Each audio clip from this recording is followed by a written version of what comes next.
Hey everyone, today I'm going to show you how to repair Windows 11 using built-in system tools. Without any further ado, let's get started. First, power on your system unit and wait patiently until your Windows 11 computer completely loads up. This initial boot process is important as it ensures all system components are properly initialized before we begin the repair process. Don't rush this step, give your computer the time it needs to fully start up and settle.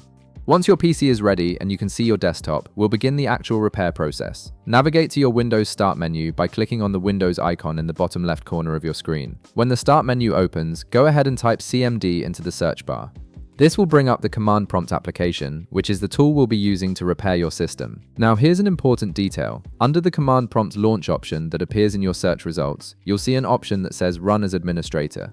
Make sure you click on this option specifically, not just the regular command prompt. Running it as administrator is crucial because the repair commands we're about to use require elevated permissions to access and modify system files.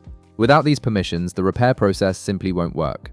After clicking Run as Administrator, a Microsoft command prompt window will appear on your screen. This is where we'll execute the repair commands. Now, I'm going to show you two command lines that you need to run in this command prompt to properly repair Windows 11. Feel free to pause the video at any point to copy the commands correctly and ensure you're entering them exactly as shown. Accuracy is important here, as even a small typo could prevent the commands from working properly. Once you've entered the first command, press Enter and wait patiently until it finishes its process. This first command scans your entire system for corrupted files and errors, checking the integrity of your Windows installation. The scan can take several minutes depending on your system size and the number of files being checked, so don't interrupt it or close the window while it's running. Once the first scan has completely finished, you'll see a completion message in the command prompt. At this point, go ahead and run the second command. This second command initiates the actual repair process, fixing any corrupted files or errors that were detected during the initial scan. Again, wait for this repair process to finish completely. You'll know it's done when you see another completion message and the command prompt becomes active again. Once both processes are done and you've confirmed everything has completed successfully, restart your PC.